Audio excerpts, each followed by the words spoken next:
ever since US President Donald Trump dropped in on Saudi Arabia as his first port of call on his very first overseas visit, the country has been in the headlines almost every day for a series of startling developments. The latest is the arrest of 11 princes of the Saudi royal family, including one who fell out with Donald Trump on Twitter during the latter's election campaign. And then and almost simultaneously, a mysterious death was reported of another prince in an air crash in Yemen. Coincidence or collusion is the question many are asking. Senior foreign editor Padma Rao examines. It's no ordinary businessman who has been taken into custody on charges of corruption along with 10 others in Saudi Arabia. Billionaire Al-Walid bin Talal is a prince and therewith related to Saudi Arabia's current poster boy, its Crown Prince Mohammed bin Salman. Bin Talal also holds shares in Twitter, Apple, Citigroup and many other multinational corporations. But he and US President Donald Trump had a war of tweets not so long ago.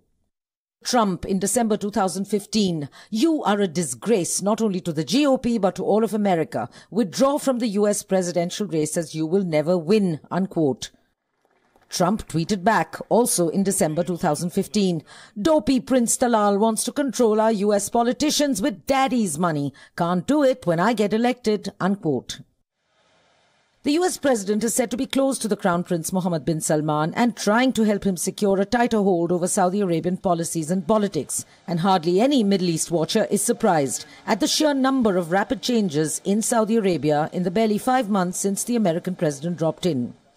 And most of the political and social changes seem fully in consonance with what the Americans want: liberties for women and targeted persecution of Iran.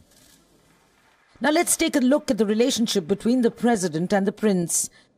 In May 2017, Trump's first stop on his first overseas visit was in Saudi Arabia. There he signed a $350 billion arms deal. In June 2017, the king's son, Mohammed bin Salman, deposed veteran security chief Prince bin Naif as the crown prince. This deposition caused a rift among powerful security forces loyal to bin Naif. The Crown Prince Salman is also more hawkish on Iran than his predecessor. In June 2017, Saudi Arabia, Bahrain and the United Arab Emirates cut off ties with Qatar, which enjoys good relations with Iran. In September 2017, Saudi women are allowed to drive. In October 2017, Saudi women are allowed to sports events and stadiums. And in November 2017, the all-powerful chief of the National Guard and the Saudi Navy chief are among the 11 arrested along with businessman Talal. President and the prince seem in cohorts again. Saudi Arabia has now lent its backing vocals to the American president. "We won't wait for the battle to be in Saudi Arabia," the prince said recently. "Instead, we will work so that the battle is in Iran." But what is the biggest irony and one reflective of the absurd alliances of convenience across the Middle East? That Israel, as the United States' closest ally in the Middle East, has just sharpened its own rhetoric against Iran. The one potent force in militant Islam that has emerged is Iran, and it is devouring one nation after another, said Israel's Prime Minister Benjamin Netanyahu. And with that, Israel finds itself with the unlikeliest partner in arms, the Wahhabi kingdom of Saudi Arabia. Padma Rao, WION. I'm sure many would give a limb to be in that jail, but let's go to our guest this evening, Ehtesham Shahid, Managing Editor, Al Arabiya English, with us from Dubai, and Dr. Wael Awad, the writer and political analyst, with us from New Delhi. Good evening to both of you. Ehtesham, what has triggered this series of events? Is this consolidation of power by the Crown Prince? That's definitely one way of looking at it, but there are a few more things that are happening side by side. You will have to look at the context of at least the last 2-3 years when oil prices have been down and there's been a fallout of Arab Spring all across the region, and there's been a conflict going on in Yemen. All put together, it was probably time for a country like Saudi Arabia to take stock of its INC, if I may call it so, and the leadership in general. So it's austerity, plus the assertion of the new leadership that has risen in Saudi Arabia, plus a lot of geopolitics that you can see around Saudi Arabia that probably led to this. Dr. Awad, do you see the influence of Donald Trump and Jared Kushner in what's happening in Riyadh? Definitely, yes, of course, because the future of any king in Saudi Arabia is decided by the United States.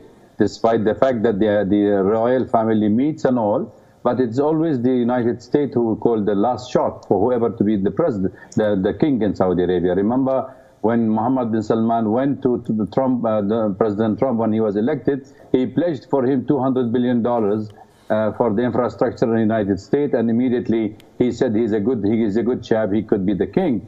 So that was the message. And when Kushner was there last week, and he also had a close talk with him inside, and we all knew that this is going to happen anytime, because this man was promoted to be the new king, and he wanted to clear his image and show that he is anti-corruption.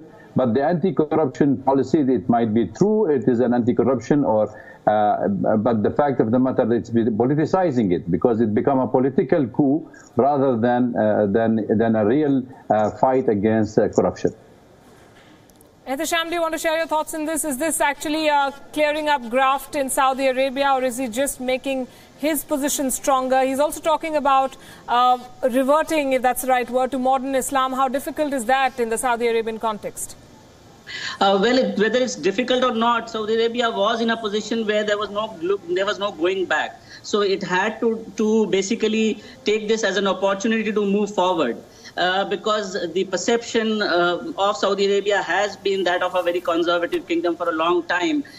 So circumstances in the region have kind of compelled Saudi Arabia to take the route that it has taken. And of course, the individual leadership of the Crown Prince has consolidated this rather tough stance that is evident. But then I would say it's and of course there is a presidency which is open to change in Saudi Arabia. I mean, I'm not suggesting that the earlier US presidents haven't been in favor of changes in Saudi Arabia, but at least in the name of Trump, Saudi Arabia has a partner which would allow the country to take the decisions that it feels is necessary for it going forward.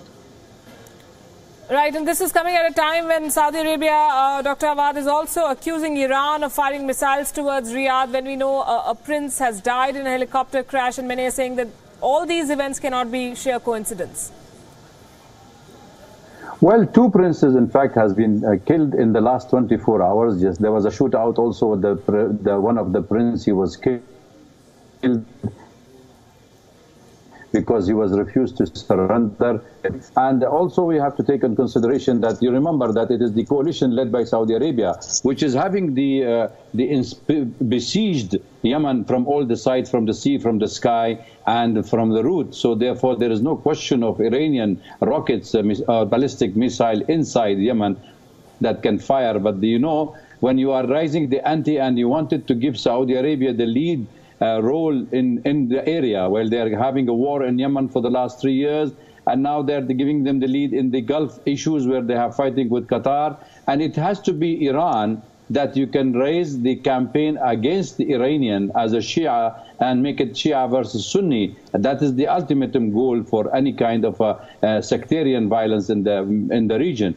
Therefore, to blame Iran for all the mistakes that the Arab are doing themselves, it's a wrong, it's a naive, because we know that Iran wouldn't have come to Iraq or to Syria or to Yemen if we were not, the Arab themselves did the wrong things by interfighting and allowing others to interfere in their internal affairs. I think it has been cleared since Hamad bin Jassim, the prime ministers of Qatar, the former prime minister, he himself said that we have been interfering in Syria, in Yemen, in Libya, in Iraq, on the behest of the American, with the Saudis and the Kuwaitis and the Emiratis. And I'm surprised that they still believe that they can call the shot themselves, when this king himself is not sure whether he is having the full support of all the loyal family around him. You remember when he was named as the crown prince, when his uncle was removed, all of us knew that every prince who was disloyal or who was not in agreement with his appointment as the new king, they were all put under house arrest. And now this and the next step taken, it is simply a matter of consolidating his position and also increasing the ante against the Iranian, which will make that the region will go for more battle zone in the coming future, because the Lebanese prime minister also was forced to go to Saudi Arabia, where he declared his resignation, accused Iran to interfering in the Lebanese affairs, and it's a clear indication that the next war will be in Hezbollah and on Iran also. Okay, and he's talking about implementing austerity measures, Ehtisham, but only last year, while holidaying in the south of France, according to a report, he bought a Russian yacht worth $550 million. Do the people in Saudi Arabia see these moves for what they really are? And should we expect more arrests and disappearances and plane crashes in the weeks ahead? Well, he's a wealthy man. He's among the wealthiest in the world. So there is no way anybody else is in a position to dictate if he wants to live life luxuriously. That's entirely his choice. But when it comes to the state would look after their interests. And by what I meant by austerity is when there was an oil windfall, all the lavish lifestyles could go through. Thanks very much, both of you, joining us. And one of the immediate effects of this upheaval is that oil prices have shot up to $62.55 a barrel. That's the highest in more than 2 years. And we will keep a track of what's happening in Saudi Arabia. The U.S., 26 people are dead in Texas in yet another incident of mass shooting in the country. A man with a gun walked into the First Baptist Church in Sutherland Springs and shot them dead. But as U.S. President Trump has, on a visit to Japan right now, called the church shooting a result of, quote-unquote, a mental health problem. Take a look. Gunshots shattered the calm of this rural Texas town as a regular Sunday morning congregation was on at the Baptist church. An armor-clad man sprayed bullets into the locals gathered for prayers. Victims as young as 5. I don't have much to say except for it's very devastating and it's hard to hear the people you know were hurt that bad and they died. With over 24 people killed and many injured, it is the largest mass shooting incident in the history of Texas. The U.S. media has identified the suspect as a 26-year-old who had served in the U.S. Air Force. Little else is known about why he went on a shooting spree. He has no known links to terror groups, but police are now scanning his social media accounts. He was found dead inside his car after a brief chase by the police and local heroes. We just take pursuit. We speed over 87 through traffic, and like I said, we hit about 95 going down 539 trying to catch this guy until he eventually lost control on his own and went off in the ditch. In Japan, U.S. President Trump called it an act of evil. He attributed the cause of this horrific shooting not to easy access to guns, but to mental health. We have a lot of mental health problems in our country, as do other countries. But this isn't a guns situation. The president may not blame the gun menace, but the Sutherland Springs massacre has prompted renewed calls for action on tighter gun laws in the U.S. Bureau Report, WION. And joining us this evening, we have WION's correspondent Andy Roskin from the ground. Andy, let's begin with what the investigations have thrown up so far. Well, new information, actually. Some of the information here is coming now from the sheriff there in that county, in Sutherland Springs. We know now that the gunman's in-laws were members of that church, although those in-laws were not actually there at the time of the shooting. Now, that's significant because he did have a conviction in his record of domestic violence against his wife and their son. So it could be logically deduced here that he targeted that church because his in-laws were members of that church. But again, they did not attend that church. Also, we've learned that the video recording inside the church that normally records the services there and is posted on YouTube, well, that video, apparently the department is saying that that is not yielding many clues. The video did not really show much of the shooting. And we've also learned that the shooter himself, Mr. Kelly, committed suicide in his car after he went off the road. There was some dispute there as to whether or not he shot himself or maybe was injured by the neighbors who chased after him. But that's what we know so far. But still, although it could be obvious to deduce that maybe he targeted that church because he knew that he had in-laws who attended that church, still no definition exactly of why he did this. And also, we've been learning from friends of his who have talked to reporters that he was an angry person, that he was an atheist. He didn't like people who had religions and had an angry sort of vibe to him, was prone to angry outbursts. How do people in the U.S., and I know this is a very divisive issue in that country, how do they see the responses that are coming in? I'm looking at the reaction of the Texas Attorney General, who says more guns in the church is the answer to what happened there. You've already heard what Donald Trump said. He said it's because of a mental health problem, not the gun culture. Yeah, it's a huge split here. And that comment by the Texas Attorney General that more people should bring guns to church has caused a lot of outrage. But that is really the feeling of those people on the gun side of this issue. Texas is a wide open state. They love their guns. It's easy to get guns. It was extremely easy for the shooter to get that Ruger assault rifle. It's very, very easy to get those kinds of guns. So those people love their guns, and that's always the feeling. And what you're hearing, too, is from people saying, well, it was the neighbor next to the church who prevented more killings by confronting that gunman with a gun of his own.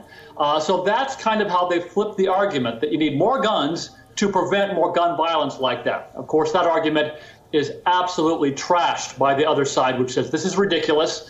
We had a U.S. senator saying yesterday that Congress is a bunch of cowards for not taking up this issue. You got to wonder if this possibly is a line that has been crossed. The fact that the shooting happened in a church, that maybe this might spur Congress to do something about gun control. But then again, we've heard that line many times. We heard it after the Las Vegas shooting, and nothing happened after that. Stay with us, Andy, and we can tell our viewers that the kind of debate that's going on in the U.S., should houses of worship have armed volunteers? That's what people are talking about, while the president says the worst mass shooting in Texas is not a gun issue. The families affected by the horror are still trying to figure out what happened. Annabelle Pomeroy was only 14 and attending the congregation at the First Baptist Church in Sutherland Springs when the firing started.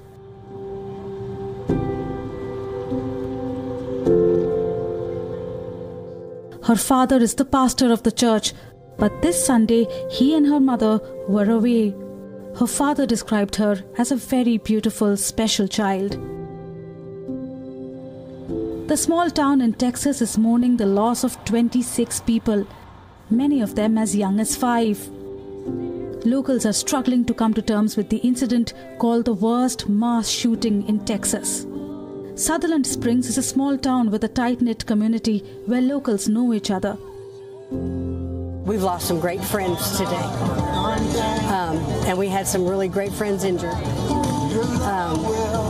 The people who did Sunday schools, the people who did the Thursday night meals, the people who played the music, any type of act that they were doing in the church, there was somebody lost in almost every aspect, I think. In fact, it was a pair of locals who tracked down the shooter. Johnny Langendorf was driving near the church when another local asked him to chase the gunman. I pulled up on the intersection and I saw the shooter coming from the cars, actually right outside the church that were parked. His vehicle was parked, door open, engine running, and him and the neighbor across the street were both coming out about the same time, exchanging fire. And as he came up, I never got a look at him. I never really saw him. I saw the gunfire. The Texas governor joined locals for a candlelight vigil to remember those who lost their lives.